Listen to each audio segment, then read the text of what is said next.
Okay. അതിനും so സ്പീക്ക്ലി നന്ദി പറയുന്നു. രണ്ടാമതിലേക്ക് തള്ളി ഗുജറാത്തിന് ജയം.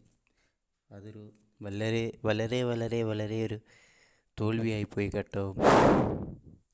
എന്തുകൊണ്ട് രണ്ടാമതിലേക്ക് തള്ളി ഗുജറാത്തിന് ജയം? അത് പറ്റത്തില്ല. ഒന്നാമത് കൊടുത്തുകൂടെ അവർക്ക്? ഇനി വേണം നിരയായി മുന്നോട്ട്.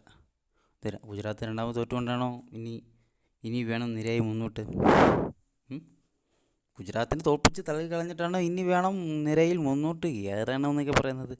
ഏതാണോ കഥ. അപ്പം സ്പോർട്സ് സ്പീക്കിലേക്ക് ഇനിയും തന്നെ നിങ്ങൾ മുന്നോട്ട് വരിക. ഒപ്പം തന്നെ കിടങ്ങ അടിക്കുക കേട്ടോ. Indian A make. അപ്പം ഇത്രയേ ഉള്ളൂ.